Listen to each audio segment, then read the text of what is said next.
Entramos ya en la recta final de este curso de género y vamos a tocar el punto más crítico de todos, que es la diversidad de género. Me voy a fundar en el artículo El sistema sexo, género y la etnicidad, sexualidades digitales y analógicas de Águeda Gómez Suárez de la Universidad de México.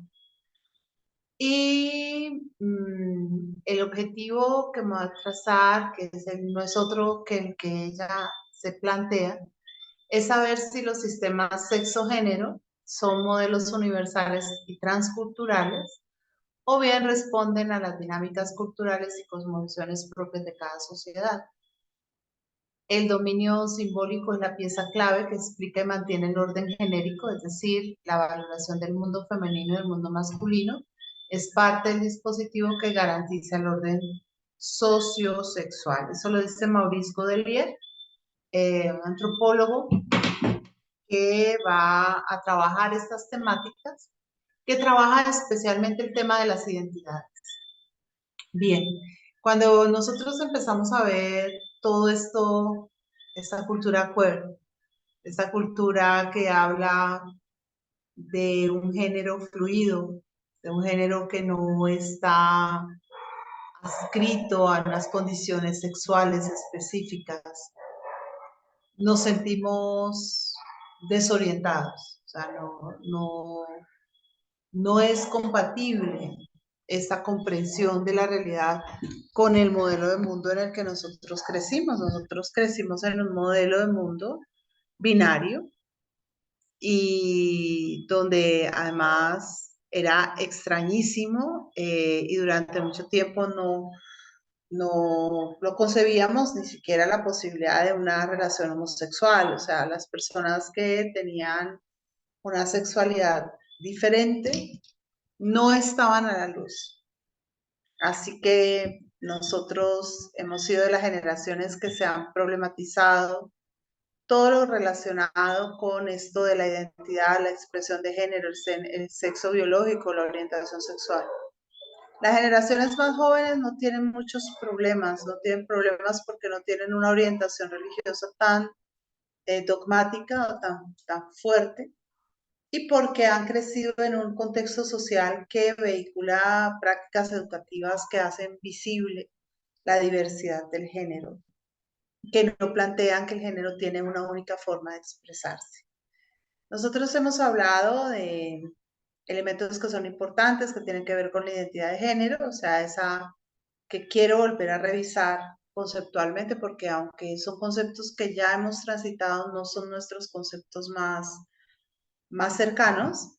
Tenemos la identidad de género, o sea, que tiene que ver con si yo me identifico o no me identifico con el femenino o con el masculino.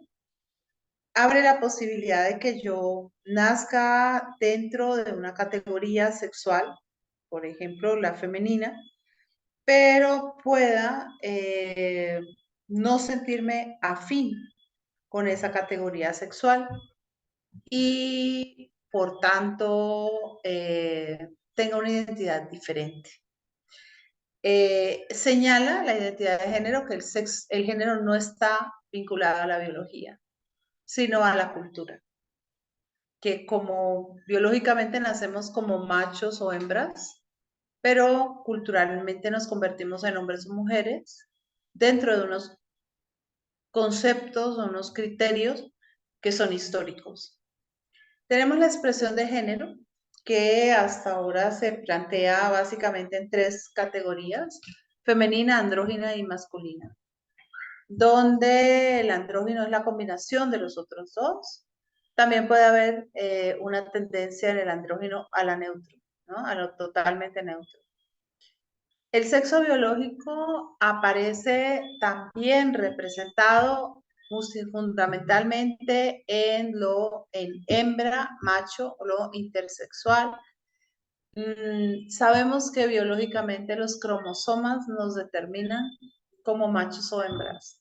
Podemos cambiar incluso la genitalidad a través de intervenciones quirúrgicas y podemos alterar la bioquímica cerebral a través del consumo de hormonas. que se van a llevar a una expresión biológica más cercana al sexo deseado. Pero eso no nos cambia la información cromosomática. Así que nuestro ADN siempre dirá masculino o dirá femenino, porque así fue programado por la naturaleza. Ahora hay, en términos del sexo biológico, varias posibilidades a tener en cuenta. Entre ellas está la constitución cromosomática, que puede ser XXY o XXXXY o XYY, que creo esta última la tengo que verificar, tienen que afectan, que pueden llevar incluso a que la persona nazca con órganos sexuales mezclados en lo que ha sido considerado como hermafroditismo, una situación muy complicada que hace unos años se resolvía muy rápidamente de acuerdo con la determinación del médico o de los padres, según los órganos sexuales externos, pero que hoy en día ha dado lugar a unas pausas para esperar que este ser humano pues manifieste algún tipo de identidad de género o bien que se tenga un mayor conocimiento de cómo ayudarle en esa escogencia de sexo sin que haya una vulneración de su personalidad. Y finalmente tenemos la orientación sexual, que es amplísima, que da lugar a la heterosexualidad, a la bisexualidad, a la homosexualidad, también a la pansexualidad, que son estas personas que se sienten tranquilas y que les da igual cuál sea el género de su pareja, no pueden quieren el ser humanos independientemente del género. Bien, a lo largo de su historia, la humanidad se organizó y estableció unos parámetros de clasificación de los seres humanos. Es una de las primeras formas de categorización humana que va a determinar que quienes tienen una cierta configuración biológica son hombres y quienes tienen otra son mujeres. Ahora, cada sociedad ha establecido un discurso para determinar esa distancia entre unos y otros. Estas distancias se han leído en muchos casos no simplemente como diferencias, sino como desigualdades y han estado atribuidas de manera binaria. Entonces, por lo general, en el mismo lugar de la tabla va lo femenino, en el mismo lugar lo masculino. Bueno, lo masculino va dominante, o sea que va arriba y lo femenino va abajo. Dominante, dominado, subordinante, subordinado, fuerte, débil, inteligente, tonto o menos inteligente.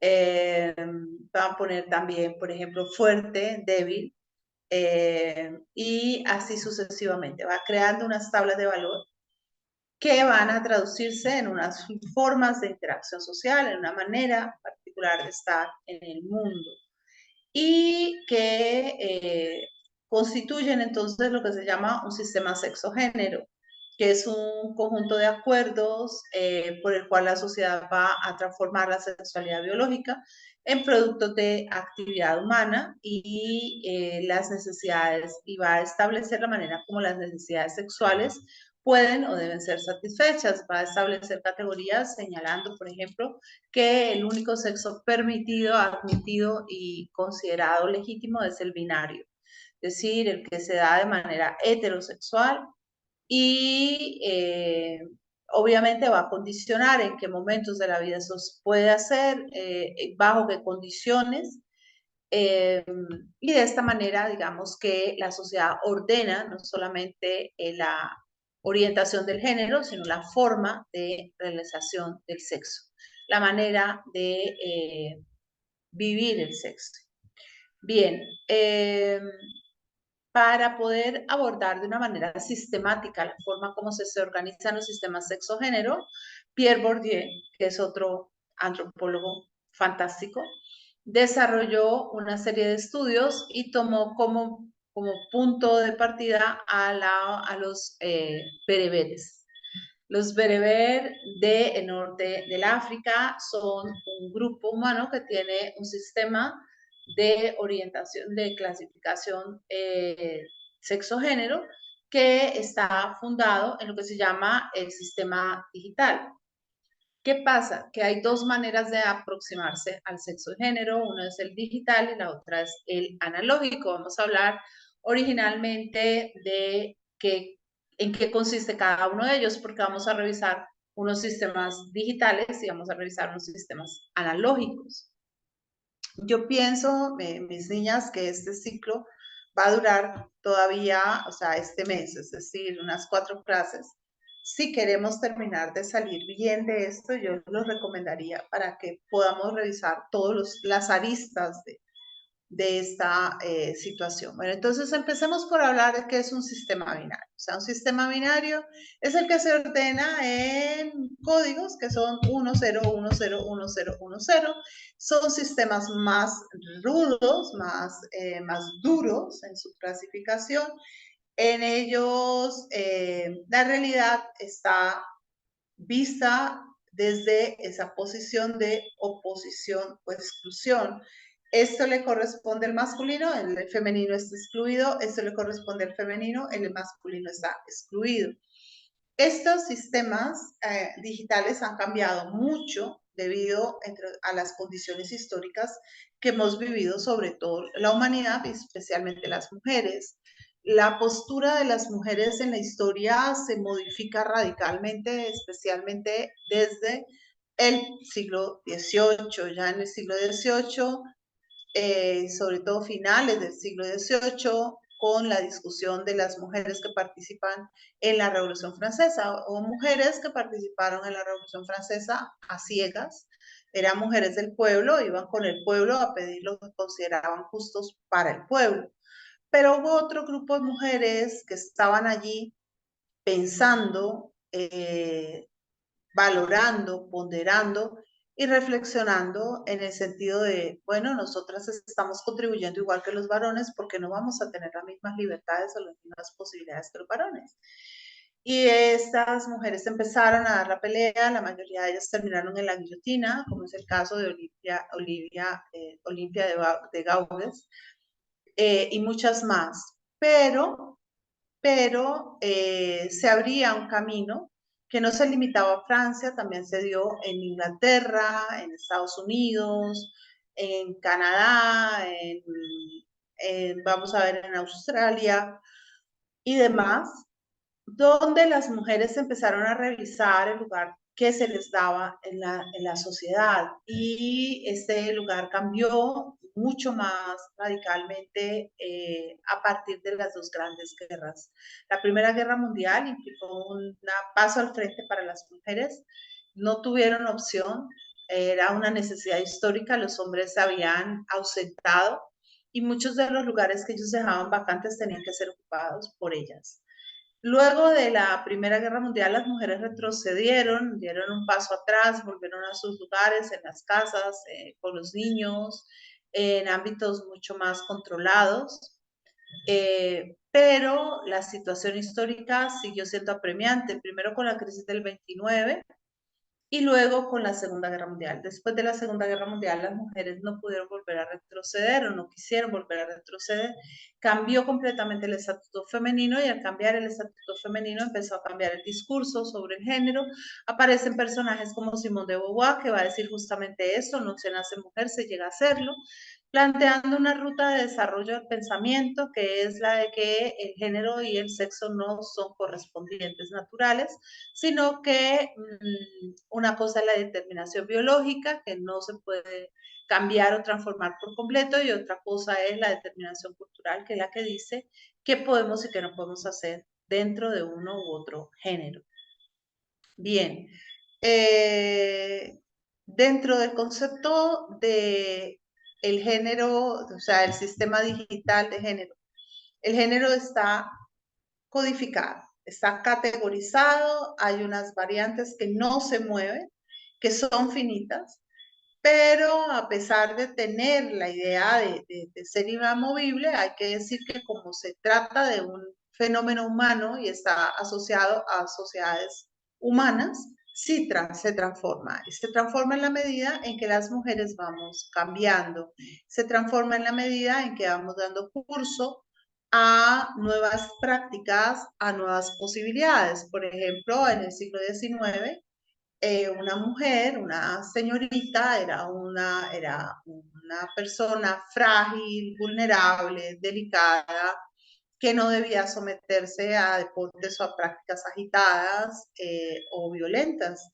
Y eso excluiría a muchas mujeres que siendo mujeres que gustan de deportes extremos o de trabajos extremos, que juegan fútbol, que boxean, que hacen cosas que no deberían poder hacer siendo mujeres.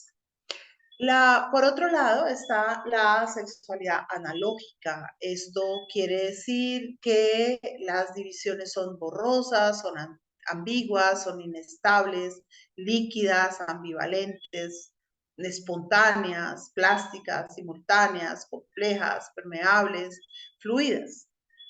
En este sentido, hay muchas maneras de ser hombre, muchas maneras de ser mujer y muchas posibilidades de no tener que inscribirse en el mundo, ni como hombre ni como mujer, sino como una realidad, una tercera o una cuarta realidad distintas a las ya existentes. Este modelo analógico es el que se está proponiendo hoy en día y es el que habla de la pluralidad sexual y la pluralidad en el género, ¿no? No inscribe a las personas en unos valores únicos, sino que les da la posibilidad de moverse, de variar su lugar en el mundo, de manera que este lugar en el mundo sea correspondiente con el sentirse bien, con el sentirse cómodos, con el estar bien. Los modelos que vamos a empezar revisando son los dos que conocemos más, los digitales. Los voy a revisar rápidamente porque los hemos transitado más. Pues son los que yo considero nos implican menos novedad. El primero es el judío cristiano, el segundo es el biomédico. Independientemente de lo que se crea, toda la cultura occidental es por necesidad judeocristiana, porque así fue formada, porque así fue planteada. Estamos hablando entonces de la determinación cultural, no estamos hablando de la parte religiosa. Ambos modelos, el judeocristiano y el biomédico, se rigen por el principio binario y van, digamos, a entender la sexualidad como algo que uno es y las opciones sexuales como algo que uno hace, mientras que está inscrito en unas relaciones de parentesco. Para ambos modelos, sobre todo para el judeocristiano, ser hombre significa no ser mujer, pero también para el biomédico. El varón debe tratar de ser proveedor, protector, padre y debe tener una salida en el espacio público. Mientras que la mujer tiene una labor de cuidadora, esposa, madre, es un ser sumiso, es un ser amoroso, es un ser no violento. Y el sexo se utiliza básicamente para procesos reproductivos, eso cambió mucho, no ha sido igual a lo largo de toda la historia, el siglo XVIII ha sido bastante libertino, el siglo XIX, el siglo XX, han ido cada vez más recuperando la noción del sexo como algo lúdico, como algo recreativo, como algo placentero. Y Y lo otro es que dentro de este modelo solo es aceptable la sexualidad heterosexual. La homosexualidad es vista como una forma degenerada, perversa, malévola, que debe ser erradicada o eliminada. Dentro del modelo binario digital judeocristiano, el hombre es un ser más sexual, por tanto tiene mayor instinto, tiene unos instintos, unos impulsos sexuales que son irrefrenables. Por eso, como esa es una sexualidad no controlable, hay que controlar la sexualidad femenina, hay que controlar el sujeto femenino. Este sujeto debe estar escondido, debe estar resguardado, debe estar protegido, debe estar limitado, debe estar púdicamente vestido y debe comportarse de una manera recatada para no disparar o no activar este dispositivo sexual del varón, que ha sido también la razón por la cual se ha considerado la violación más como una falla femenina que como un problema masculino. Si una mujer fue violada, era porque estaba donde no debía, estaba vestida como no debía, estaba haciendo lo que no debía, estaba provocando de alguna manera su propia violación, su propia victimización. Por otro lado, la noción de la heterosexualidad está bastante pobremente establecida, solamente como la no homosexualidad. Y digamos que se da por hecho que el solo hecho de ser heterosexual ya te hace una persona proba, una buena persona. Mientras que ser homosexual te hace una mala persona. O sea, todo el mundo se preocupa mucho y me perdonan si pongo el dedo en la llaga por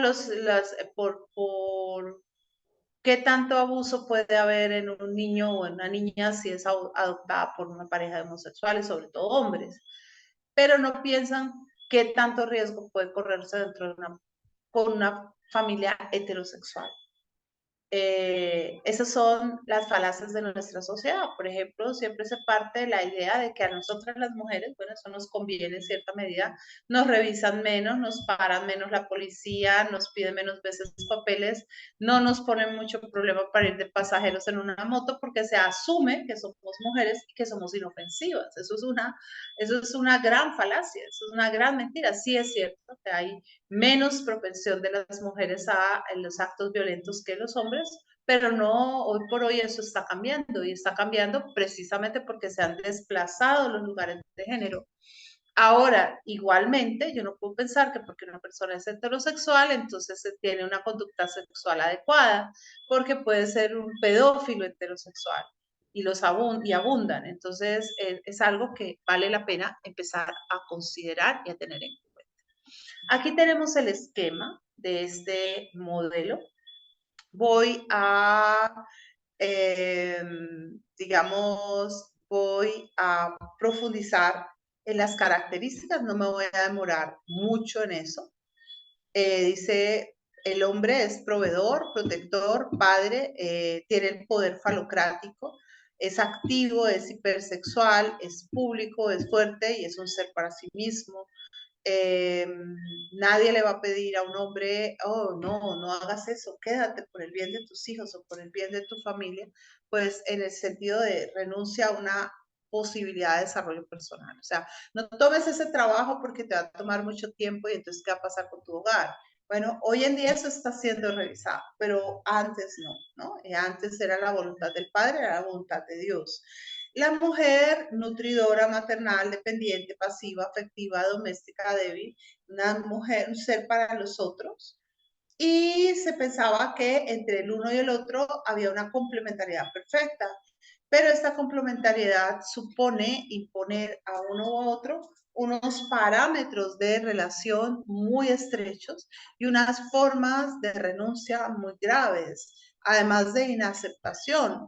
Muchas mujeres sufrieron a lo largo de la historia porque simplemente no tenían vocación maternal, no querían tener hijos o no querían tener que sacrificar a tener hijos la posibilidad de tener una profesión o desarrollar esa profesión.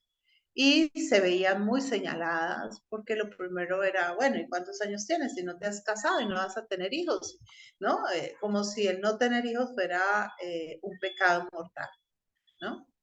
El otro modelo es el modelo biomédico. Este modelo viene del siglo XVIII, me perdonan, pero tengo una abeja aquí interactuando conmigo, no es muy agradable la interacción. Y vamos a ver que a fines del siglo XVIII el mundo occidental va a tener un proceso de cambios materiales porque se da la primera revolución industrial y transforma completamente la cultura y la cultura productiva y culturales. Empiezan todos los discursos de la ilustración, el enciclopedismo, la reflexión sobre la posibilidad de un ser humano independiente, individual, ya no anexo a un linaje o a una familia solamente, sino un ser humano con un propósito personal que se atreve además a pensar por sí mismo y que no teme dudar, que se abre la posibilidad de la duda. Eso es un regalo que nos hizo el hermoso René Descartes con su duda metódica, decirnos que no es necesario que creamos todo y que sepamos todo, que podemos darnos la opción de tener inquietudes. Bien, la modernidad que aparece en ese entonces rompe con la revolución política todas las ideas, los conceptos que existen en ese momento y la forma de relación entre los individuos plantea una relación que ya no está basada en lo religioso, sino que está basada en lo civil. De ahí la famosa fraternidad de la Revolución Francesa, igualmente plantea un individuo libre, libre políticamente, pero esa libertad política se va a ir extendiendo a la libertad en términos de la vida humana y también igual en el proceso de igualdad. Esos tres postulados tan aparentemente no ofensivos van a cambiar el mundo y la realidad histórica por completo. Vamos a ver que todos estos nuevos postulados, esta posibilidad de impugnar la realidad, de discutir la realidad, va a llevar a que se ponga en crisis el antiguo orden estamental teocrático y que aparezcan nuevas visiones, entre ellas la de que ya no era suficiente con lo que nos dijera la teología o la Biblia sobre ser hombre o ser mujer, que ahora era importante que hubiese un discurso científico. Ya desde el siglo XVII se habían empezado a hacer autopsias y a hacer estudios cada vez más rigurosos sobre el cuerpo humano. Toda esa situación derivó en unos discursos de poder que son muy significativos. Michel Foucault los plantea a través como tres categorías, tres formas. El poder soberano, que es el poder que rige sobre la sociedad en sí. El poder disciplinario, que lo vamos a ver en la escuela, lo vamos a ver en la medicina también y en la jurisprudencia. Hay una disciplina de los cuerpos, pero además está el poder biopolítico, que de nuevo tiene como base lo médico. La medicina se vuelve un elemento para aprobar o desaprobar a las personas.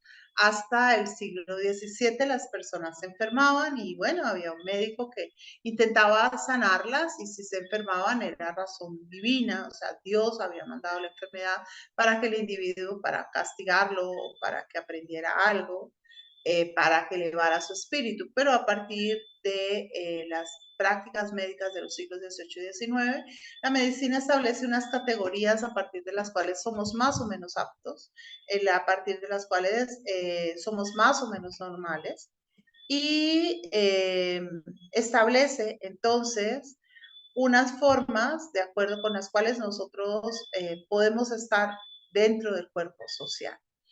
Estas tres formas de poder, tres grandes formas de poder, van a reflejarse en el antiguo régimen, que es el siglo XVI, XVII, XVIII, en la modernidad, XVIII, XIX, y lo que van a ser las primeras fases de la acumulación capitalista, que son básicamente la segunda mitad del XIX y el XX.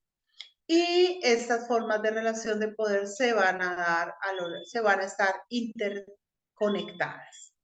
Bien, esta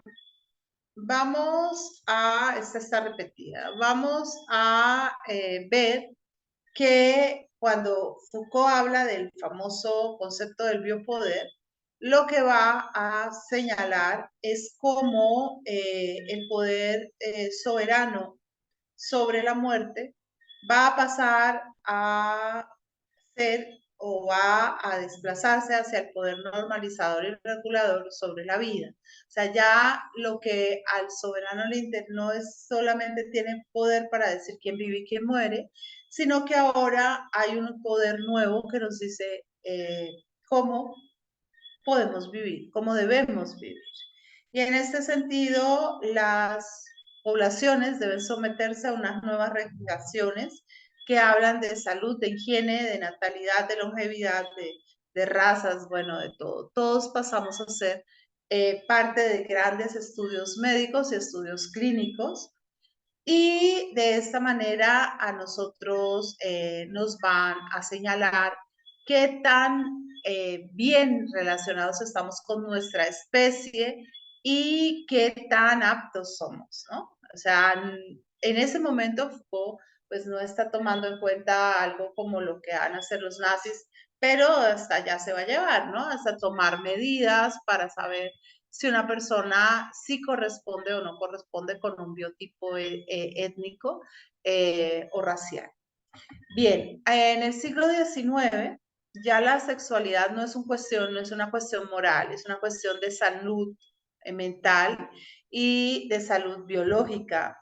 Y ya no son solo los sacerdotes quienes van a mirar si las personas tienen conductas adecuadas o desviadas, sino que va a intervenir los médicos, los educadores y los penalistas. Se va a llegar incluso a hacer toda una tipología de los criminales basado en ciertas características físicas, y se va a establecer, por ejemplo, que ciertas tendencias, ciertas pulsiones son manifestaciones de una naturaleza enferma. Eso va a pasar, por ejemplo, en el caso de los homosexuales. La homosexualidad va a ser una enfermedad que debería ser curada, y por eso muchas personas fueron sometidas a prácticas terribles como los shocks eléctricos o las lobotomías, porque se pensaba que solo había un canon sexual acorde con lo saludable, y ese canon sexual era el heterosexual binario. Todo lo que se saliera de allí era perverso. La disciplina que más va a intervenir la sexualidad pues va a ser la medicina, y va a establecer una nueva serie de criterios. Ahí van a entrar los degenerados, los pervertidos, los enfermos, y vamos, digamos, a ver una alerta médica sobre todas esas tendencias o prácticas que puedan salirse del esquema.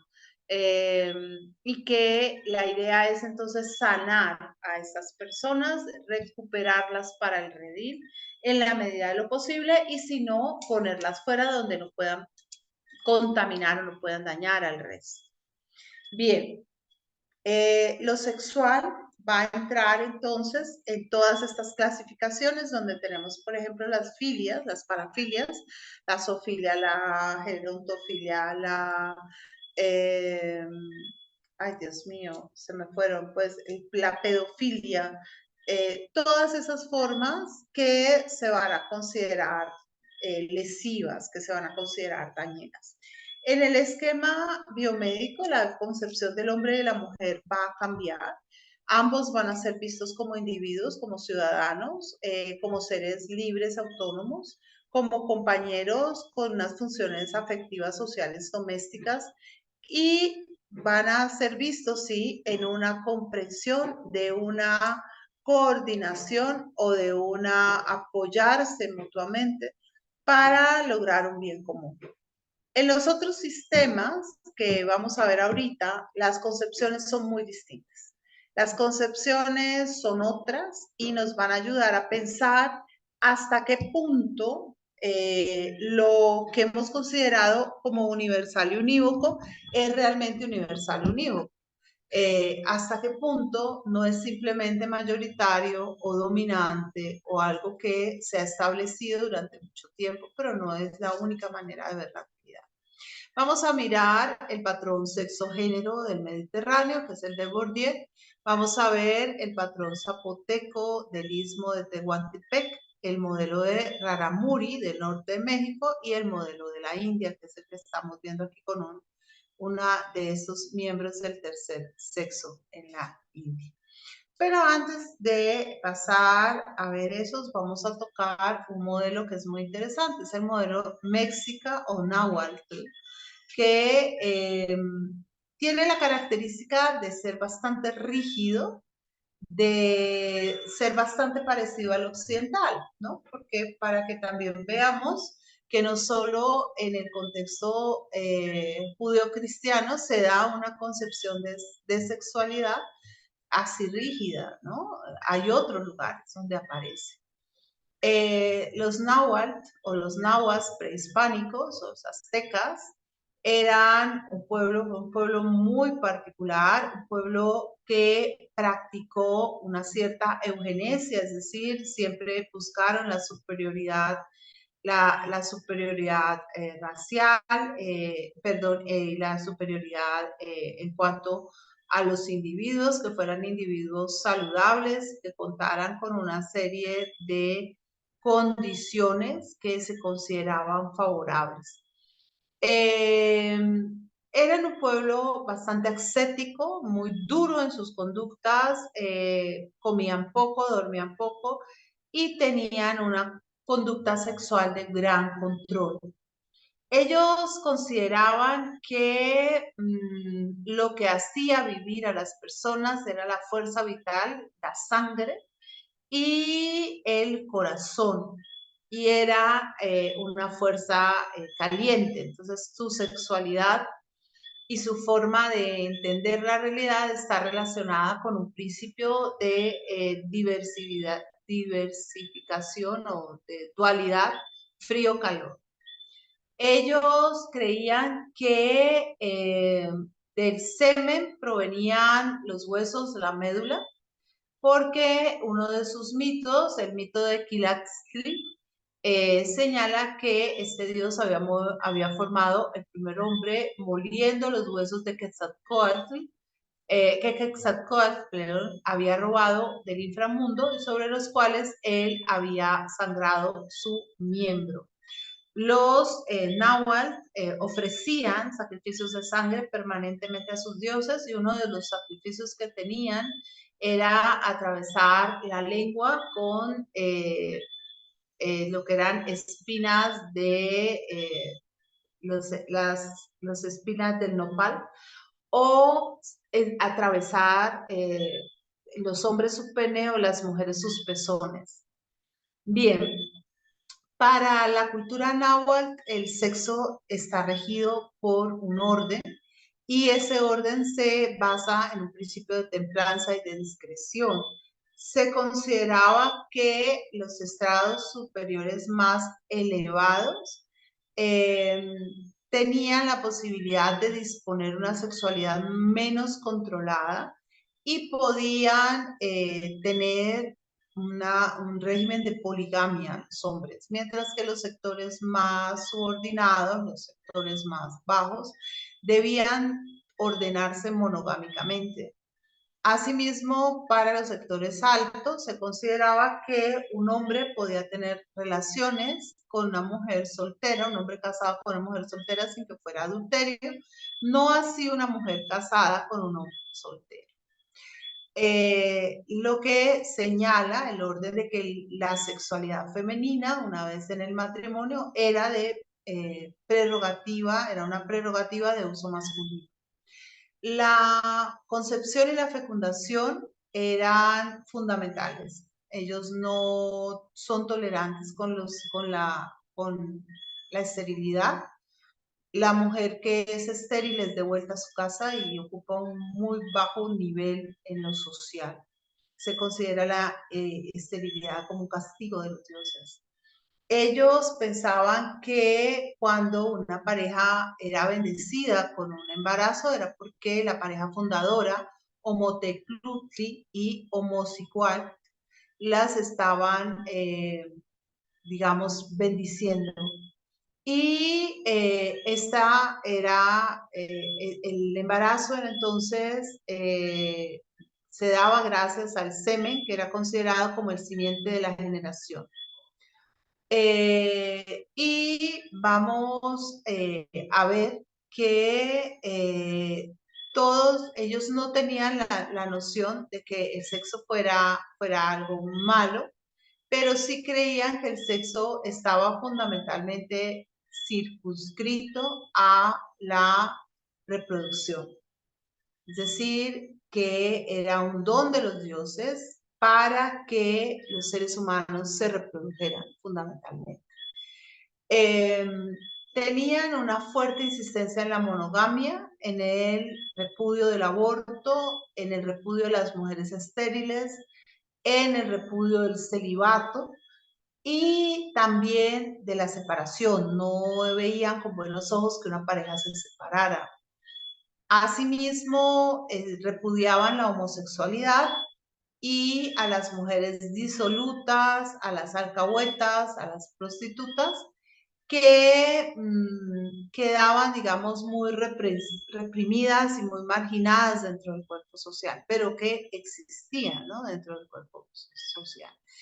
En cuanto a la homosexualidad, la castigaban de una manera, digámoslo así, atroz, con básicamente empalando a los homosexuales. Pero esto no impide que algunas de las danzas rituales de los caballeros águila o los caballeros jaguar tuvieran algún tinte homoerótico. Se dieran algunas aproximaciones, sin embargo no aceptaban la homosexualidad. Ellos planteaban que la razón por la que la homosexualidad no podía ser aceptada era porque este mundo era sucesor de uno anterior. El mundo anterior había sido un mundo de vida fácil, donde la gente era débil y los hombres eran sodomitas, donde había perversión en el baile de las flores y en la adoración a la diosa Xochiquetzal, que era la diosa del amor. Que todo esto había hecho que las virtudes masculinas se limitaran, se diluyeran, y que por esa razón los aztecas modernos necesitaban ser muy duros en su práctica y en su política sexual para evitar que esto ocurriera. Los aztecas consideraban a los hombres ante todo como guerreros, como administradores y sabios, y consideraban que los hombres tenían que tener la capacidad de controlar la naturaleza, sobre todo a las mujeres, porque la naturaleza femenina era una naturaleza más caliente, más desequilibrante, y por eso las mujeres debían estar bajo el control de los varones. Bien, todos los nacidos, varones y hembras, debían casarse. Todos los nacidos, varones y hembras, debían cuidar su cuerpo para que fuera sano, para que fuera delgado, y debían ser capaces de controlar sus impulsos sexuales, de regularlos y evitar cualquier clase de exceso. Ahora sí, vamos al modelo mediterráneo estudiado por Pierre Bourdieu. Aquí nos va a pasar lo mismo que en el modelo anterior. Vamos a estar en un esquema cerrado, pero menos cerrado que el anterior. Vamos a mirar una comunidad bereber en la región de Argelia. aquí vamos a encontrar que de nuevo hay un antagonismo, una contraposición entre lo masculino, considerado como alto, como respondiéndole el arriba, el delante, la derecha, el recto, el seco, el duro, el sazonado, el claro, el fuera, el público, la razón y la actividad. Y lo femenino, abajo, detrás, izquierda, curvo, húmedo, blanco, soso, oscuro, dentro, privado, sensibilidad, pasividad. Ambas formas de concebir la corporeidad humana dentro de unos esquemas de valoración que, como vemos, son desiguales y que siempre son de carácter binario. Bien, la diferencia en los géneros se atribuye a la variedad anatómica entre los órganos sexuales. Esta razón era la que iba a dar lugar a la división sexual del trabajo. Para ellos, el deseo masculino, el deseo sexual masculino es ante todo un deseo de posesión, de dominación, y el deseo sexual femenino es un deseo de ser dominado, de ser controlado, de ser poseído. Es decir, que hay una erotización de la subordinación de las mujeres. En cuanto al capital simbólico y social, las mujeres están digamos, constreñidas a vivir valores sexuales de contención, como la virginidad, la virtud o castidad, la fidelidad. El honor del hombre está entre las piernas de la mujer. Y hay una economía de la reproducción biológica y una economía de los bienes biológicos. El control sobre la mujer es lo que le garantiza al hombre que ese hijo que se está gestando le pertenece y que el transmitirle esos bienes a ese hijo es correcto. El hombre, por otro lado, es un ser considerado hipersexual, no puede controlar sus impulsos sexuales de modo alguno y puede gustar de otros hombres considerados en una categoría especial, los hombres afeminados.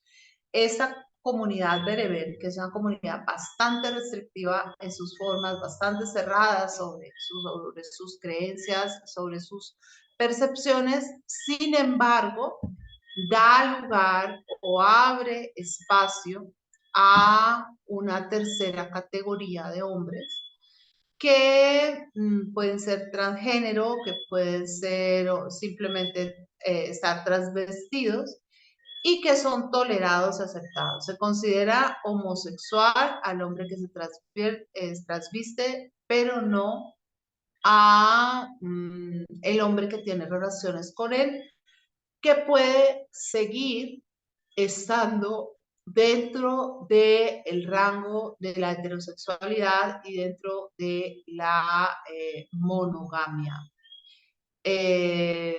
Bien. Ahora vamos a ver el modelo zapoteco-ismeño. El istmo de Tehuantepec tiene alrededor de 1 millón de habitantes. De ellos están formados por 5 etnias indígenas, de las cuales el 10% son zapotecas. La economía zapoteca descansa en el mercado y las que hacen el mercado son las mujeres. Esto le da a las mujeres un lugar social preponderante.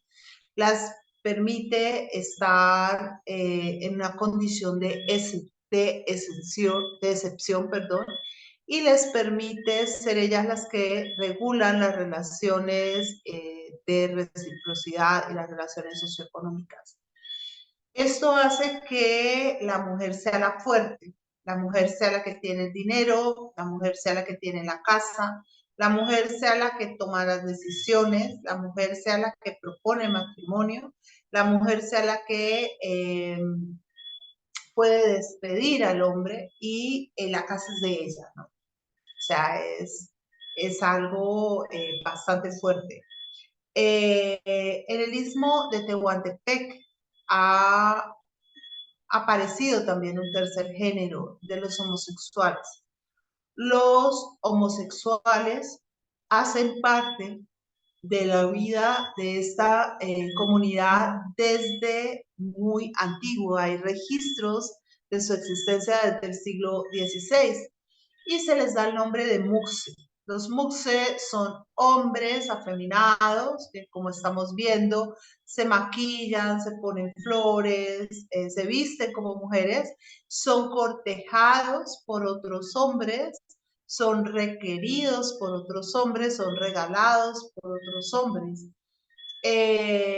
Y vamos a ver que además están las ngui, mujeres marimachas, uno diría lesbianas o un transexualismo hacia el masculino, quienes sin embargo no tienen tanta jerarquía ni tanto lugar social como los muxe. Resulta que para la comunidad zapoteca, un muxe es un ser valioso, es un hombre, es un ser aceptado, se los acepta como mujeres trans y ellos pueden tener relaciones homoeróticas con otros muxe o con hombres heterosexuales que no pierden su virilidad por requerirlos, ¿no? El muxe es medio hombre, medio mujer, se le considera por tanto un ser privilegiado y se le dan las mejores prerrogativas de ambos géneros. Curiosamente, actualmente con toda la concepción de género diverso, con toda esta posición de los queer, los MOOCs son los que han venido perdiendo, ¿no? Han salido a perder, porque ellos se han visto desplazados, ya no parecen como seres tan especiales como antes, ni tan reconocidos dentro de la comunidad, porque tienen un espacio importante dentro de la comunidad, en las fiestas y en las celebraciones, si quieras. En el caso de las ngui, ellas no están institucionalizadas como los muxes, no cumplen una función social específica y por tanto su trascendencia pública es mucho menor. En cuanto a la parte del homoerotismo, las ngui o las lesbianas reconocen que sus relaciones son más tiernas, más cariñosas y sienten que su decisión viene de una sobreabundancia, ¿no? De sentirse mucho más femeninas. Vamos entonces a ver que esta comunidad es mucho más abierta a la diferencia y a la posibilidad de que puedan elegir sin que esto los implique como seres infravalorados, ¿no? A los hombres que se relacionan con los muxes se les llama mayetes, machines o chichifos. Y estos hombres no se consideran, sin embargo, completamente homosexuales porque se considera que están buscando el femenino. Sin embargo, el muxe sí es solo homosexual. Ellas no tienen claro que no experimentan ningún deseo sexual por mujeres, perdón, ni por otros muxes, ¿no? Son, si hubiera una relación de un muxe con otro, se consideraría lesbianismo. Bueno, ahí está. Quiero leer el rol de hombre y mujer porque me parece que es importante tenerlo en cuenta. El hombre es padre, es el poder político, falocrático, activo, tanto con hombres como con mujeres, o con mujeres o con muxes. Tiene libertad sexual, es hipersexual, es público, es débil, es sensible, es creador y es un ser para sí. Se considera a los hombres seres débiles en esta comunidad. Y a las mujeres se las considera proveedoras, nutridoras, maternales, autónomas, activas, afectivas, fuertes, sociales, domésticas, seres para sí y para el otro. se las considera dominantes. Ellas tienen el papel dominante. Y vamos a mirar que hay una monogamia flexiva que ya también opera en términos de la reproducción y el placer. Y ahora vamos al modelo Raramuri. Los Raramuri vienen del periodo prehispánico, eran seminómadas, se agrupaban en grupos o clanes familiares dispersos a lo largo de los valles cultivables. Los primeros españoles entraron en territorio tarahumara en 1589 buscando los yacimientos mineros.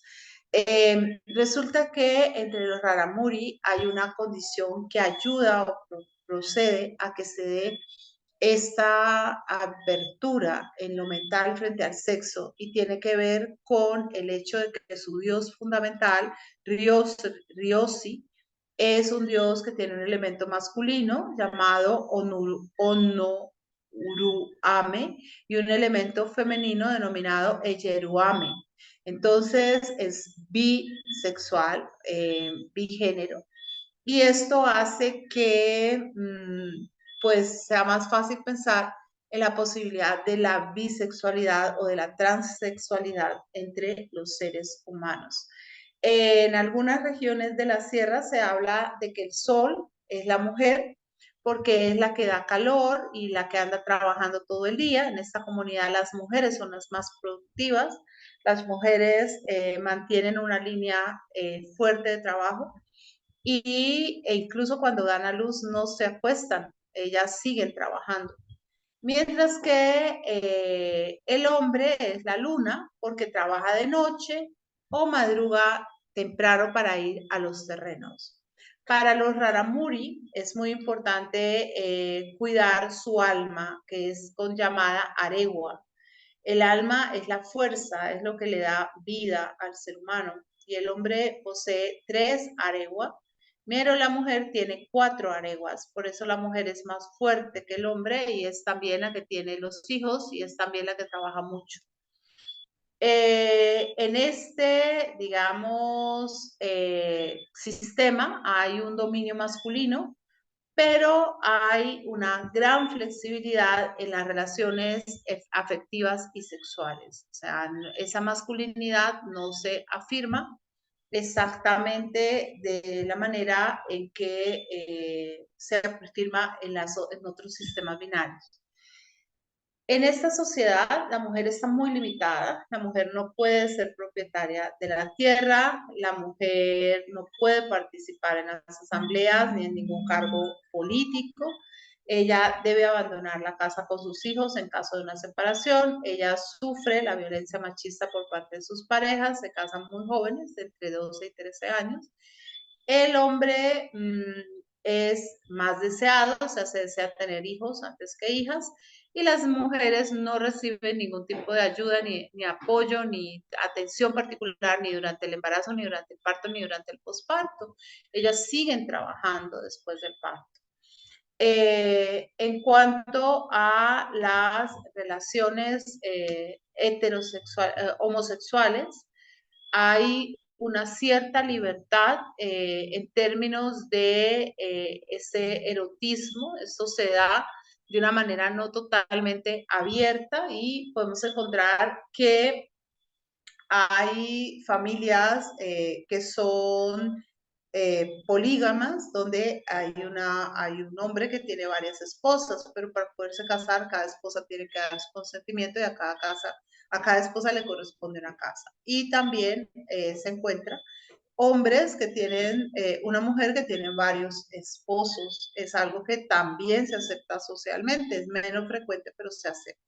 Asimismo, hay mucha sexualidad infantil, es decir, 13, 14 años el matrimonio, y el incesto, pero el incesto también es aceptado, no está tan proscrito como en el mundo mestizo, es frecuente ver relaciones muy cercanas. Hay también algunas prácticas zoofílicas que no tienen ningún tipo de valoración moral, nadie que diga esto es una patología o no, simplemente es algo que a una persona le gustó y ya. Sobre la homosexualidad en el periodo prehispánico no hay datos, salvo que existen palabras para enunciarla. Generalmente cuando se da la palabra, eso es porque la práctica está también allí presente. Y lo que vemos es que estas figuras no solamente están definidas por su tendencia sexual, sino también por la manera como se identifican o cómo se representan o cómo se comportan. Y se habla de que pueden haber varios tipos, los reneques, los nahuikis, que son los que cambian de mes a mes según el ciclo lunar. El homosexual masculino es llamado el hombre al que le gusta la bisaca o el pene y que permite ser penetrado por otro hombre, pero aclaran que el hombre que penetra a un homosexual no es homosexual. Se acepta que un hombre pueda ser pareja de otro hombre, no es el proveedor y el que está en el mundo público, el otro es el que se encarga del hogar y el ámbito privado. Aquí estamos viendo la primera pareja que se casó, ahora pues con todas las posibilidades que hay en este momento. Durante la celebración de muertos, conocidas como chuwaris, se permite que uno de los parientes del sexo opuesto, si el muerto es un hombre, una mujer, si el muerto es una mujer, un hombre, tome el lugar del difunto y se cree que hay una posesión del difunto de esa persona y esta persona va a asumir el papel del muerto y hay muchas bromas de índole sexual en este proceso. Incluso puede quedarse un tiempo en esa transexualidad, ¿no? Porque esa es una manera de dejar que el alma del muerto pueda terminar su viaje por aquí, por la tierra. Bien, no hemos terminado, pero sí terminamos la clase de hoy. Espero que les haya resultado interesante y si ustedes están de acuerdo, pues vamos a seguir un poquito todavía con este tema porque creo que estamos llegando al punto más crítico de todos, que es el que nos permite asomarnos hacia la diversidad.